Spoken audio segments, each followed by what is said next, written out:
بسم اللہ الرحمن الرحیم. جناب اسپیکر، آج ہم اپنا آئین کے لیے 1973 کی آئین کی گولڈن جوبلی منانے کے لیے آپ کے سامنے موجود ہے، اور یہ دن ہر پاکستانی کے لیے ایک تاریخی دن ہے، مگر خاص طور پہ میرے لیے بطور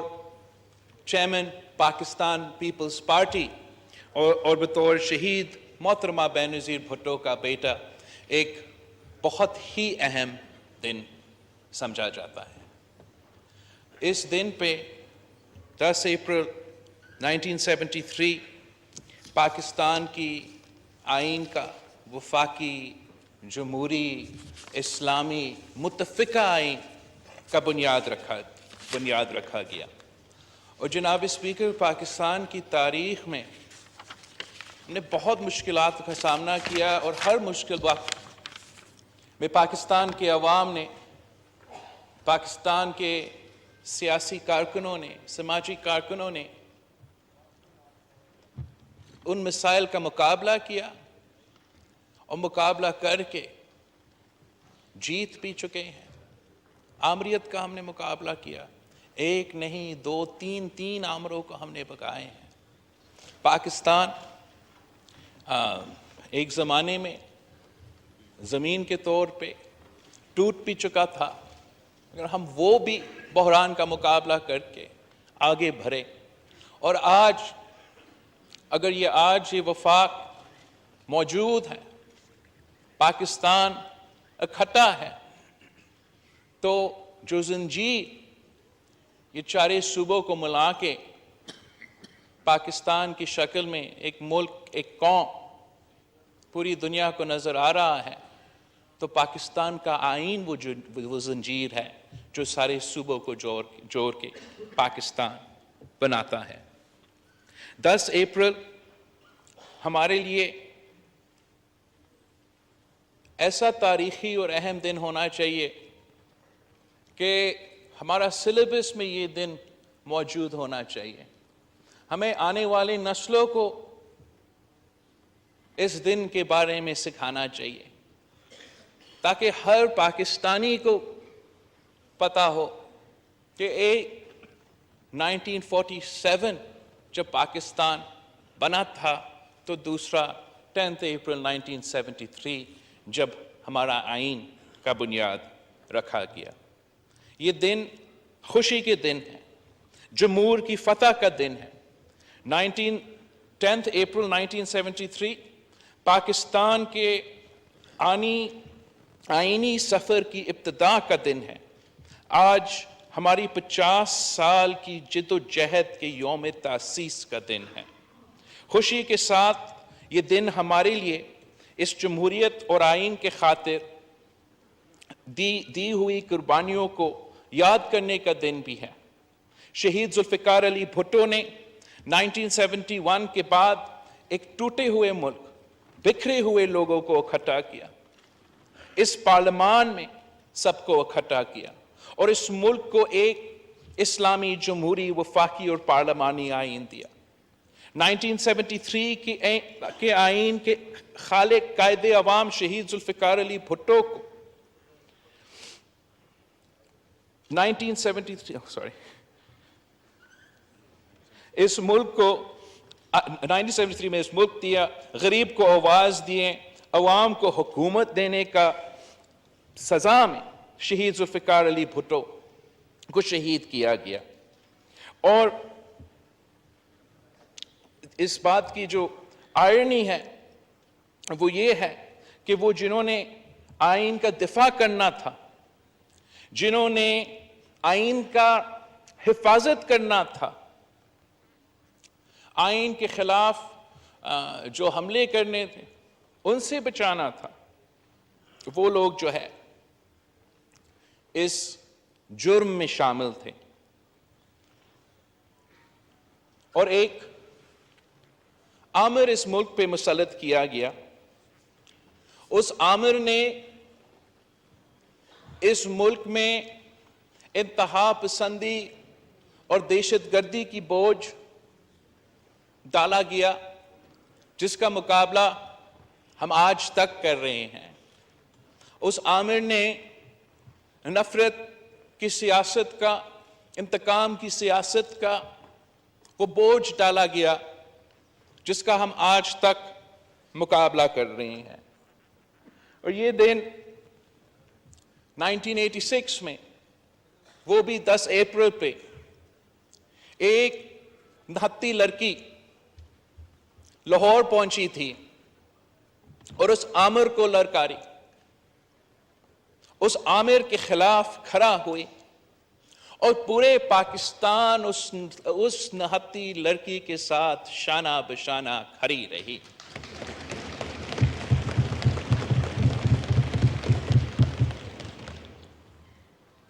پاکستان کی عوام نے ان کا پاکستان کی تاریخ کا سب سے بڑا استقبال کیا. اس ایک نہتی لڑکی کے پاکستان میں قدم رکھتے ہی ضیاء الحق کی آمریت کے بنیادیں ہلا دی گئیں. 10 اپریل 1986 سے پہلے بھی 1971 کی طرح ملک میں تاریکی تھی، مایوسی تھی، مگر شہید محترمہ بینظیر بھٹو نے آ کر روشنی کی شمع جلائی، جمہوریت کی بحالی کا، آئین کی بالادستی کا سفر شروع کی. یہ سفر، یہ جدوجہد چلتی رہی اور شہید محترمہ بینظیر بھٹو نے بھی اپنی زندگی میں 1973 کی آئین کا بحالی کے لیے 30 سال جدوجہد لڑتی رہی. ہمارا منشور تھا، ہمارا فلسفہ تھا، لیکن ایک جو بنیادی نقطہ ہوتا تھا کہ 1973 کی آئین کو بحال کرو. اور افسوس کے ساتھ آمر جنرل ضیاء الحق کے بعد ایک اور آمر آیا، جنرل پرویز مشرف، اور اس نے جو بیج بوئے ان کے نتیجے میں آج بھی ہم انتہا پسندی اور دہشت گردی کا مقابلہ کر رہے ہیں. آج بھی اسی قسم کا جو نفرت کی سیاست، نفرت اور تقسیم کی سیاست کا مقابلہ کر رہے ہیں. وہ جو جعلی سیاستدان جو ہر آمر کھڑا کر دیتے ہیں، تو اس آمریت نے بھی کچھ جعلی سیاستدان، کچھ کٹ پتلیاں کھڑے کیے. اور آج ہر وہ شخص جو آمریت سے فائدہ لیتا ہے، جو غیر جمہوری دور سے فائدہ لیتا ہے، وہ آج بھی ایک ہی جگہ جمع ہے، ایک ہی پرچم تلے جمع ہے، اور وہ طریق انصاف میں، چاہے وہ جنرل ضیاء کا دور کا، جنرل مشرف کا دور پہ کا ہو، وہ آج بھی اسی نفرت کی سیاست، اسی تقسیم کی سیاست، اسی غیر جمہوری سیاست پہ چلتے آ رہے ہیں. اور جب 2006 نے پاکستان پیپلز پارٹی اور پاکستان مسلم لیگ کی قیادت شہید محترمہ بینظیر بھٹو اور میاں محمد نواز شریف نے ایک چارٹر آف ڈیموکریسی بھی دستخط کیا کہ ہم اپنے منشور پہ الیکشن لڑیں گے، ہم اپنے جماعتیں کے قیادت سنبھالیں گے، ہم ایک دوسرے کی مخالفت کریں گے مگر الیکشنز میں مخالفت کریں گے. جب ہم حکومت میں آتے ہیں تو ہمارا مخالفت اس حد تک نہیں پہنچے گا کہ ہم ذاتی دشمنی پہ اتر آئیں. ہم اپنے مخالفت کو اتنا جگہ نہیں دیں گے کہ اس مخالفت کی وجہ سے، اس کی وجہ سے کہ دو بڑے جماعتیں آپس میں نہیں بیٹھ سکتے، کسی اور کو فائدہ نہ ہو. بنیادی وجہ کہ ہم نے اس ڈاکیومنٹ پہ دستخط کیا تھا وہ یہ تھا کہ چاہے وہ 1973 کا 1973 کا کیا لیٹ 70s کا PNA کا موومنٹ ہو یا یہ جو سلیکٹڈ تماشا ہمارے سامنے 2011 سے کھڑا کیا گیا ہے، جب سیاستدانوں جمہوری قوتوں کے درمیان اتنا بڑا فقدان پیدا ہو تو ضرور اس کا فائدہ غیر جمہوری قوتوں اٹھاتے ہیں. اور جب سے ہم نے چارٹر آف ڈیموکریسی پہ سائن کیا، طے کیا کہ ہم 1973 کی آئین کو بحال کریں گے، ہم سیاست ایک دائرہ میں رہ کے ایک دوسرے کے خلاف کریں گے، تو اسی وقت وہی غیر جمہوری قوتیں اپنا سازشیں پکانا شروع ہوگی کہ اگر یہ سلسلہ چلتا رہا اور پاکستان میں جمہور کو طاقت ملتا رہا تو وہ غیر جمہوری قوتوں کے لیے نہ سیاست میں جگہ ہوگا، نہ پارلیمان میں جگہ ہوگا، نہ ان کا کاروبار میں جگہ ہوگا، نہ ان کا ہمارا بیوروکریسی میں اہم عہدے ملیں گے. تو اس لیے انہوں نے جمہوریت کے خلاف، اس چارٹر آف ڈیموکریسی کے خلاف ایک سازش شروع کیا تھا. اور جہاں ہمارا تو کامیابیت تھے، ہم نے 1973 کی آئین کو بحال کیا، ہم نے صوبے کو ان کو حقوق دیے، صوبے کو ان کا وسائل کا مالک بنایا، صوبے کو ان کو شناخت دی، پاکستان میں پولیٹیکل سٹیبلٹی قائم کیا. یہ پاکستان کی تاریخ میں پہلی دفعہ ہوا تھا جناب اسپیکر، جب 2013 میں ایک جمہوری حکومت سے پیسفل ٹرانسفر آف پاور دوسری حکومت کو دیا جا رہا تھا، تو وہ پہلی بار پاکستان کی تاریخ میں کسی ایک پارلیمان نے اپنا ٹرم مکمل کیا، کسی دوسرا پارلیمان کو، کسی دوسرا قائد عوام کو ٹرانسفر آف پاور کروا دیا. اور یہ پاکستان کی سیاسی جدوجہد میں ایک میک اور بریک مومنٹ تھا، جس کے نتیجے میں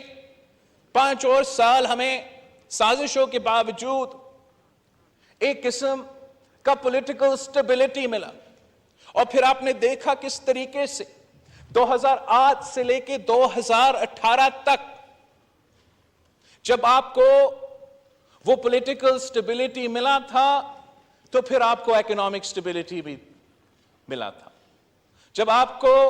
وہ پولیٹیکل سٹیبلٹی ملا تھا تو اس کا مطلب یہ تھا کہ وہ چائنا پاکستان اکنامک کوریڈور جس کی بنیاد صدر زرداری نے ڈالا وہ کنٹینیو چلتا رہا، اور 10 سال کے نتیجے میں اس منصوبے کے تحت پاکستان کے عوام کو معاشی ترقی ملا. ماضی میں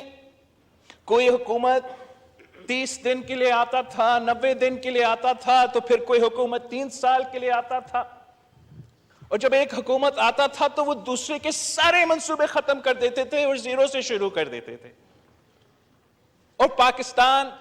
کا ترقی نہیں ہو رہا تھا، پاکستان کی معاشی ترقی نہیں ہو رہا تھا، پاکستان کا جمہوری ترقی نہیں ہو رہا تھا، دہشت گردی کے مقابلے میں، انتہا پسندی کے مقابلے میں کوئی کنٹینیوٹی نہیں ہو رہا تھا.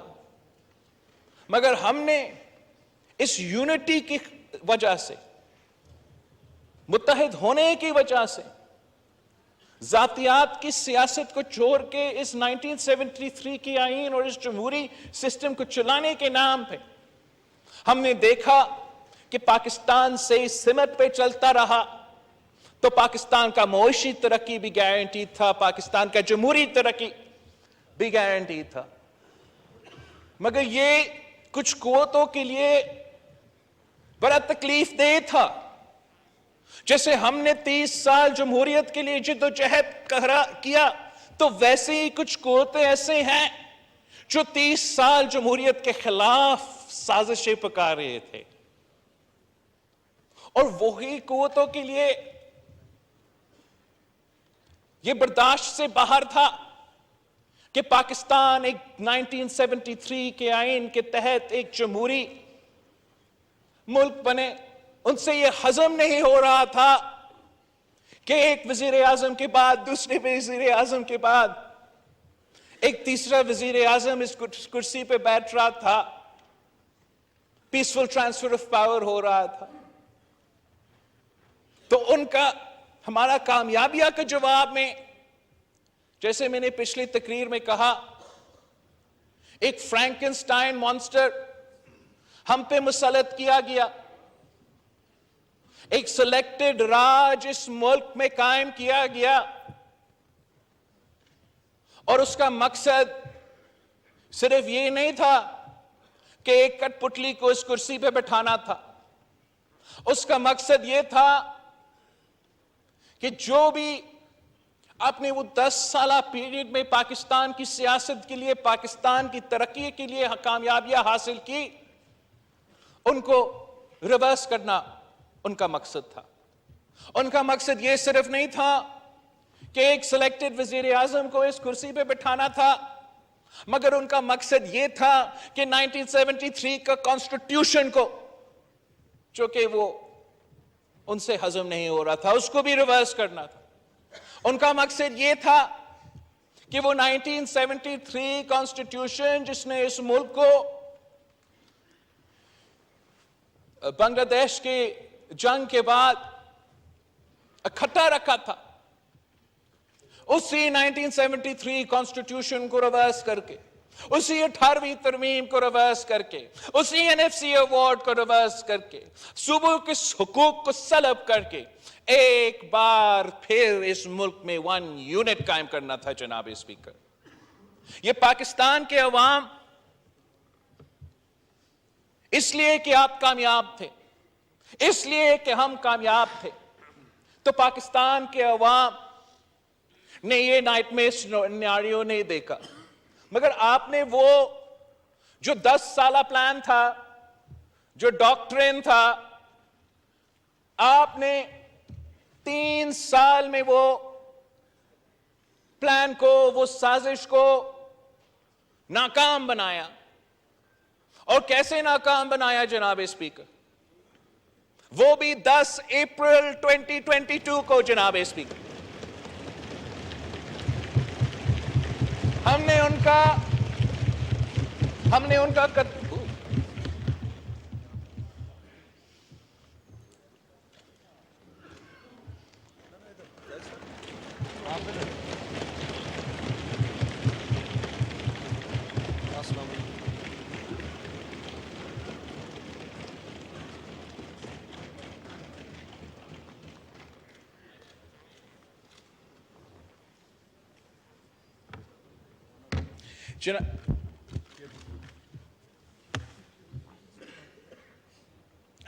تو آپ نے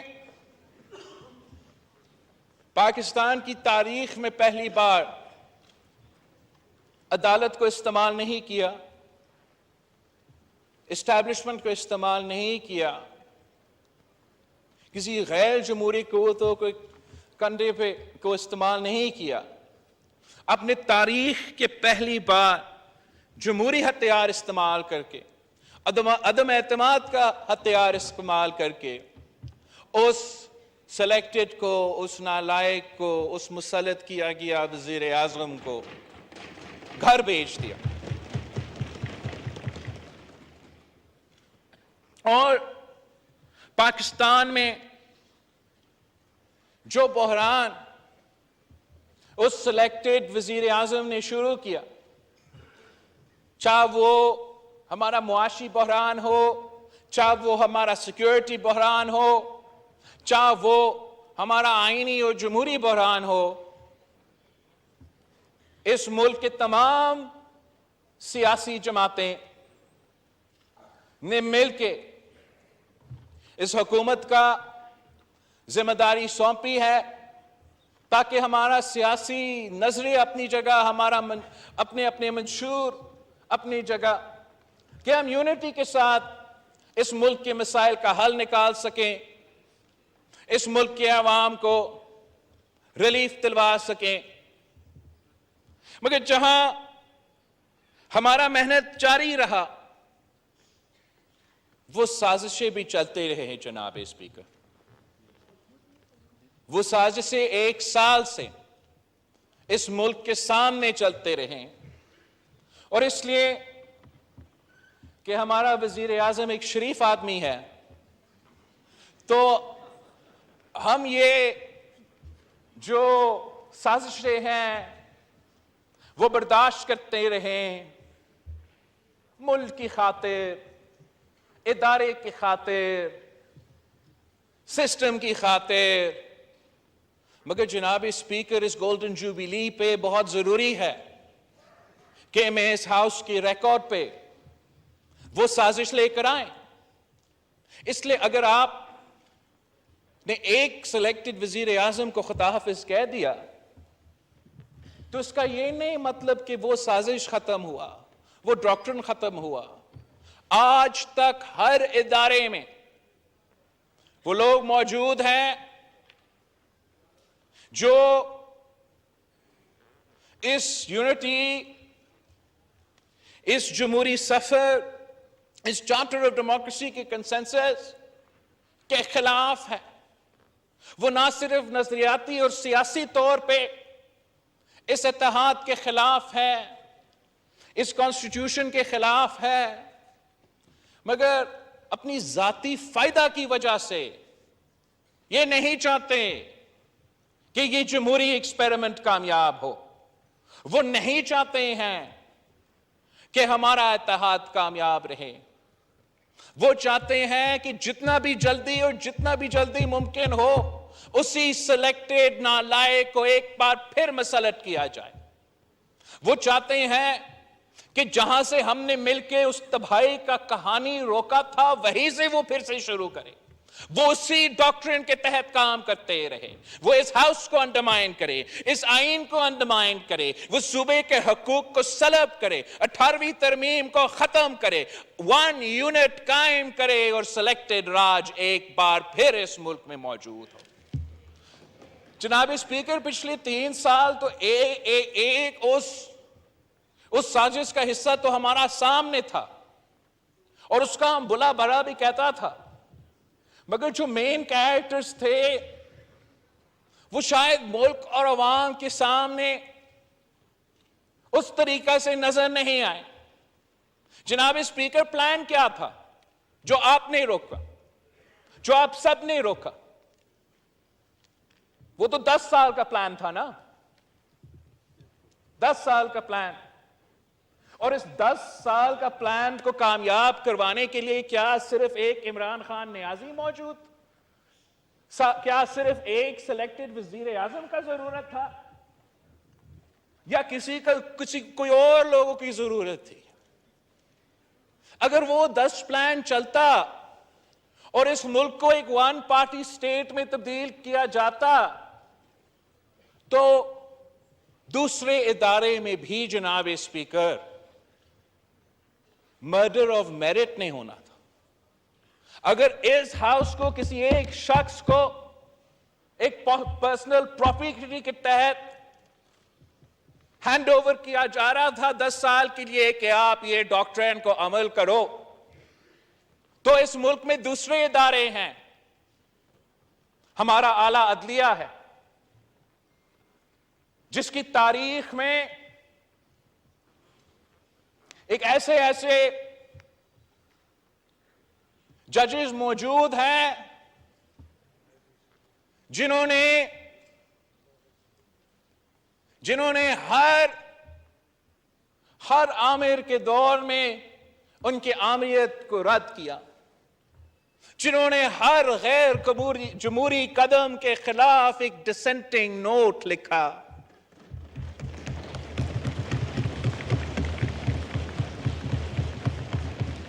یہ وہی ججز تھے جنہوں نے قائد عوام شہید ذوالفقار علی بھٹو کو سزائے موت دلوانے سے انکار کیا۔ یہ وہی ججز تھے جنہوں نے مشرف کو سلوٹ کرنے سے انکار کیا۔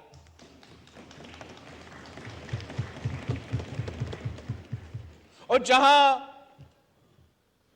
جہاں ایسے بہادر اور غیرت مند ججز ہمارے تاریخ میں ہمیشہ موجود رہے ہیں، افسوس کے ساتھ ساتھ ایسے بھی ججز ہمارے اعلیٰ عدلیہ میں ٹائم گزارا ہے، جو کہ اس آئین جس آئین کا انہوں نے دفاع کرنا تھا، اس آئین کا انہوں نے تحفظ نہیں کیا، جنہوں نے ہر آمر کے ساتھ دیا، ہر وزیر اعظم کے خلاف فیصلہ سنایا۔ اور جناب اسپیکر، اگر اس ہاؤس کو اس ڈاکٹرن کے تحت کسی ایک آدمی کو دلوانا تھا، تو ہمارا جو سپریم کورٹ ہے وہاں بھی کچھ ایسا کوئی سازش پک رہا تھا، وہاں بھی and I hope کہ یہ ایک کلیئر تو کرائے ہوگا، وہاں بھی ایک سازش ہے۔ اس وقت بڑا زور و شور سے چل رہا تھا کہ کسی نہ کسی طریقے سے اگر کوئی ایسا جج موجود ہو ہمارا اعلیٰ عدلیہ میں جو آئین کے ساتھ دیں گے، 1973 کے آئین کے ساتھ دیں گے، اپنے کام کریں گے۔ اگر ایسا کوئی جج موجود ہے تو ایک سازش تھا کہ اس کو نکالنا تھا جناب اسپیکر۔ ایک وزیر اعظم کو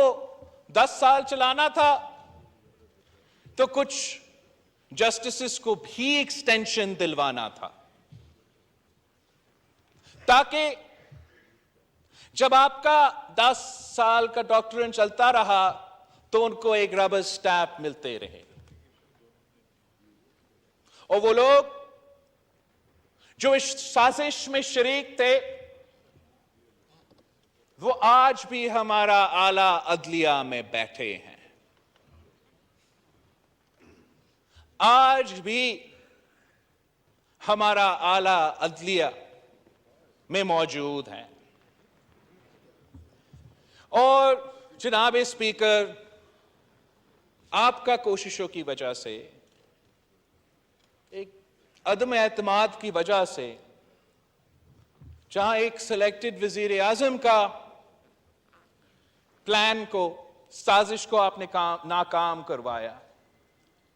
آپ نے وہ سازش بھی ناکام کروایا، ورنہ آج تک وہ کام نے تو ہونا تھا۔ میں نے تو ایک یہ پارلیمان کا اس ادارہ کا آپ کو بتایا ہے، ایک ہمارا دوسرا آنریبل ادارہ کے بارے میں بتایا ہے، اور ایک اور جگہ ہے جو ادارہ نہیں ہے مگر اس کو ادارہ کہا جاتا ہے، جو ہمارا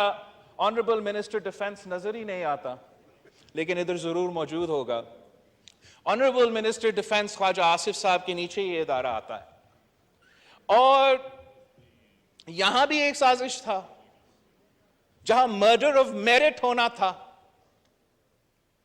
اور میرٹ کو مرڈر کرتے ہوئے کسی کو اس ادارہ پہ بھی اپنے 10 سال پہ مسلط کرنا تھا، تو یہاں ایک سلیکٹڈ وزیر اعظم ہوتا،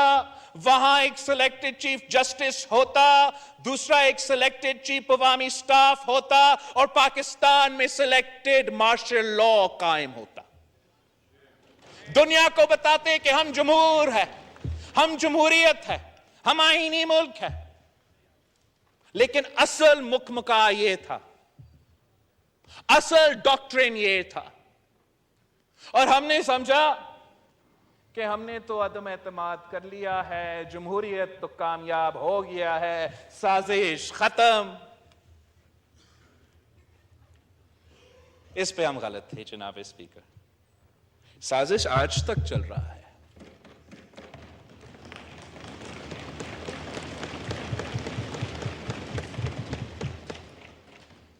سازش یہ ہے کہ اسی 1 یونٹ کو قائم کرنا ہے. سازش یہ ہے کہ ہمارا NFC ایوارڈ کو ختم کرنا ہے. سازش یہ ہے کہ یہ جو آئین اس کو پھاڑنا ہے اور اسی ڈاکٹرن کو ایک بار پھر اس ملک پہ مسلط کرنا ہے. اب ہم نے سب مل کے اس سازش کو ناکام کروانا ہے. مگر اس وقت جو ہے جناب اسپیکر، یہ کھیل ہمارا ادارہ میں تو نہیں چل رہا، نہ کہ کسی اور ادارہ میں چل رہا ہے. وہ ادارہ نے کہا کہ ہم نیوٹرل ہے. تو جب اسٹیبلشمنٹ نیوٹرل رہا اور پارلیمان ہمارا ہاتھ سے باہر چلا گیا تو ایک ہی جگہ موجود ہے جہاں یہ کھیل ابھی تک جاری ہے. اور اس لیے جناب اسپیکر، اس 10 اپریل پہ، اس 10 اپریل 2023 پہ، ہمارا گولڈن جوبلی کے دن پہ، اس ہاؤس کے فلور سے میں اپیل کرتا ہوں honourable chief justice of Pakistan سے کہ the judiciary of Pakistan stands at a crossroads. یا یہ وہ عدالت ایک ایسا عدالت بن سکتا ہے جو ہر پاکستانی مانے کہ یہ اس آئین کا محافظ ہیں. ہمارا عدالت اپنا ہی وقار کو بلند کر سکتے ہیں اگر آنریبل جج صاحبان آپس میں بیٹھیں اور کسی ایک شخص، کسی سیاست کی جو سوچ ہے اس کو الگ رکھ کے، اگر وہ آپس میں بیٹھ کے ایک بینچ بن کے، ایک کورٹ بن کے اپنے فیصلے سنائیں گے تو جناب اسپیکر مجھے I am confident that the consensus of the Supreme Court of Pakistan will be democratic, that the consensus of the Supreme Court of Pakistan will be in line with the Constitution of Pakistan. I am confident that the consensus of the Supreme Court of Pakistan can withstand any conspiracy. اگر کسی ایک آدمی کی آمریت چلے گا supreme court, اگر one مین شو چلے گا supreme court میں، اگر جیسے جسٹس اطہر منیلا کہتا ہے پولیٹیشین ان بلیک روبز کا سپریم کورٹ بنے گا، تو پھر جناب اسپیکر جو ہمارا اعلیٰ عدلیہ ہے، جو ہمارا یہ پارلیمان ہے، جو دوسرے ادارے ہیں، وہ جو آنے والا بحران ہے اس کو نہیں سنبھال سکیں گے. ہمارا آئینی بحران جو اس وقت چل رہا ہے، اس وقت I can show you, I have 4 judges on the record saying کہ ان کا فیصلہ یہ ہے، لیکن ایک چیف جسٹس اور دوسرے جو ججز ہے وہ اپنا اقلیت کو اکثریت میں ثابت کرنا چاہتے ہیں. وہ پاکستان کے عوام کو کہہ رہے ہیں کہ 2+2 is 3. But you and I can see that 2+2 is 4. مگر وہ انسسٹ کر رہے ہیں کہ نہیں، 2+2 is 3. وہ کہہ رہے ہیں کہ ہم وہ 2 ججز کا جو نوٹ ہے اس کو اگنور کرے، جو جسٹس یحییٰ افریدی کا نوٹ ہے اس کو اگنور کرے، جو جسٹس اطہر منیلا کا نوٹ ہے اس کو اگنور کرے. وہ تو ہے ہی نہیں، صرف یہ 3 موجود ہے. اس قسم کا مذاق جو پاکستان کا آئین کے ساتھ کھیلا جا رہا ہے، پاکستان کی جوڈیشری کے ساتھ کھیلا جا رہا ہے، جو ایک بڑا گیم کا حصہ ہے. The people of Pakistan cannot afford this game. ہمارا کوشش کیا ہے؟ ہمارا کوشش 1 سال سے یہ رہا ہے کہ جو معاشی حملہ عمران خان نے اس ملک پہ کر کے نکلا تھا اس کو ہم کسی نہ کسی طریقے سے صحیح کریں. دن رات ہمارا وزیر خزانہ کام کرتا ہے، محنت کرتا ہے کہ اس بحران، اس معاشی بحران جو خان صاحب نے جان بوجھ کے کیا تھا اپنا کرسی کو بچانے کے لیے، وہ کسی نہ کسی طریقے سے ہمیں اس سے نکال دے. جو سیکیورٹی کا بحران عمران خان اور ان کے سہولت کاروں نے ایک بار پھر اس ملک پہ مسلط کیا، دہشت گردی کی صورت میں ہم کوشش کر رہے ہیں کہ اس کو ہم منہ دیں، اس کا مقابلہ ہم کریں. ہمارا نیشنل سیکیورٹی کمیٹی میٹنگ ہوا ہے، انشاءاللہ تعالی ہمارا ایک نیا سرس سے ایک آپریشن کا آغاز ہو رہا ہے، جو انشاءاللہ تعالی ماضی کی طرح ہم ایک بار پھر ان دہشت گردوں کو، ان انتہا پسندوں کو شکست دلوائیں گے. اور ایک آئینی اور جمہوری بحران ہے، اور اس آئینی اور جمہوری بحران کے لیے پاکستان پیپلز پارٹی سمجھتی ہے کہ سیاسی جماعتوں کو مل کے آپس میں بات کرنا چاہیے. جو بھی صورتحال ہو، جیسے بھی ہو، اگر آپ بات چیت کے لیے دروازہ بند کرتے ہو تو پھر وہ کوئی مسئلہ کا حل نہیں ہوتا. ہم نے ماضی میں بھی دیکھا ہے کہ جب بھی سیاستدان کے لیے مشکل رہا ہے کہ وہ آپس میں بات چیت کرے، وہ آپس میں کوئی کنسنسس بنائے، تو ضرور کوئی تھرڈ فورس آ کے اس صورتحال کا فائدہ اپنے لیے لیتے ہیں، کسی اور کے لیے نہیں. مگر اس آئینی بحران سے نکلنے کے لیے اگر سیاستدانوں پہ بھی ایک ذمہ داری ہے تو اعلیٰ عدلیہ پہ بھی ایک ذمہ داری ہے کہ وہ اپنا عدلیہ کو بچا دیں، وہ اپنا جوڈیشری کو بچا دیں. ہم نے تو اپنا ادارہ کو سنبھالنا ہے، مگر ان کو اپنا ادارہ کو سنبھالنا پڑے گا. اگر ہر ایک member of the supreme court کو وہ عزت نہیں ملے،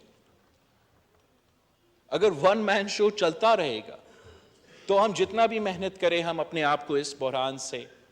آئینی بحران سے، جمہوری بحران سے نہیں نکال سکیں گے. اور جناب اسپیکر، یہ طاقتور طبقوں کا لڑائی ہے، یہ سیاستدانوں کے لڑائی ہے، یہ اشرافیہ کا لڑائی ہے. پاکستان کے عوام کے اوپر جو مشکل وقت گزر رہا ہے اس وقت، اس سے کوئی تعلق نہیں ہے کہ جوڈیشری 3-4 ہے یا 3-2 ہے. ان کا کوئی دلچسپی نہیں ہے کہ اس کرسی پہ کون بیٹھا ہے.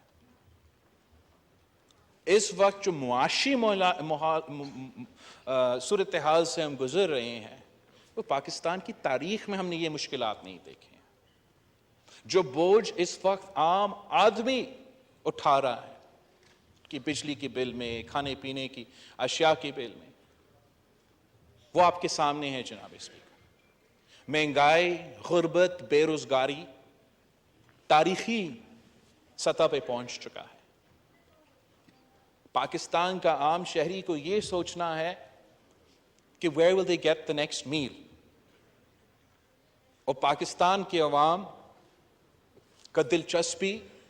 اس عوام سے یا کسی اور ادارے سے اٹھ چکا ہے.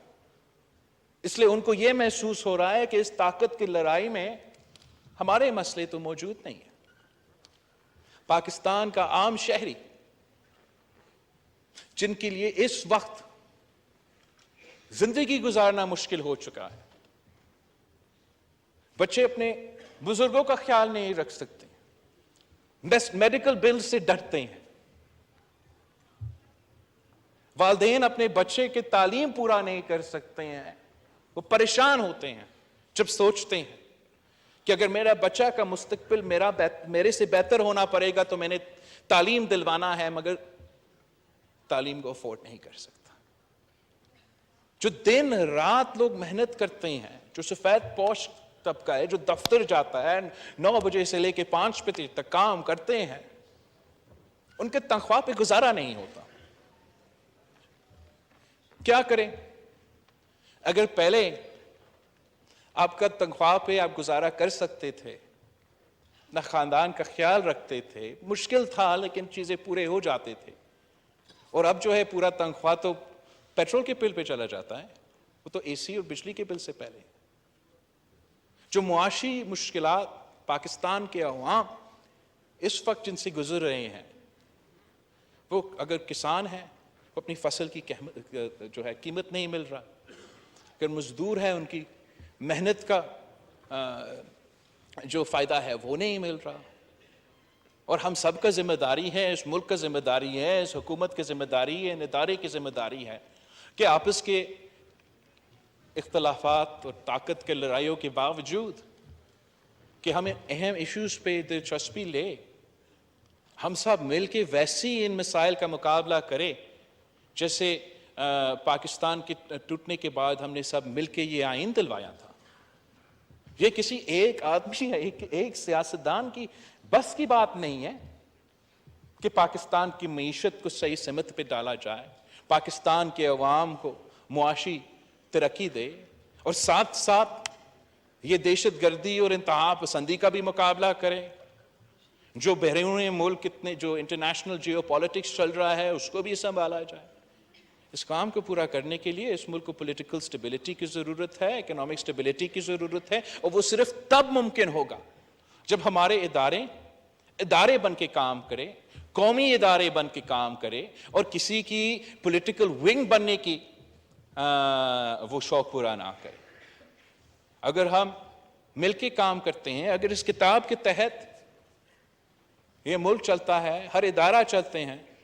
تو پھر ہمارے پاس وہ ٹائم ہوگا کہ ہم پاکستان کے عوام کو ان مسائل سے نکالیں. ورنہ جو سامنے نظر آ رہا ہے کہ جناب اسپیکر اس ملک کے عوام باہر نکلیں گے, وہ ٹوٹ پڑیں گے, وہ کسی سیاسی جماعت کے لیے تو نہیں, نہ بھوک نہ پیٹ بھرنے کے لیے. جو مشکل معاشی حالات نظر آ رہے ہیں, جو سارے مسائل نظر آ رہے ہیں, ان کا حل اگر کوئی ہے تو وہ یونٹی ہے, وہ اتحاد ہے, وہ کنسنسس ہے. اور آج بھی پاکستان پیپلز پارٹی جس نے اس آئین کی بنیاد رکھا, ہم تیار ہے اس آئین کو دفاع کرنے کے لیے.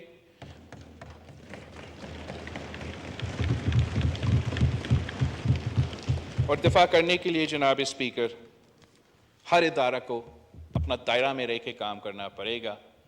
میں جانتا ہوں کہ پاکستان کے عوام نے ماضی میں بھی سارے مسائل کا مقابلہ کر کے جیت چکے ہیں, اور آج بھی جو موجودہ مسائل ہیں ہم ان کا بھی مقابلہ کر کے انشاءاللہ تعالی جمہوریت کا وکٹری ہوگا, آئین کا وکٹری ہوگا, اور پچھلے 100 ایئرز بعد جو ہے ہم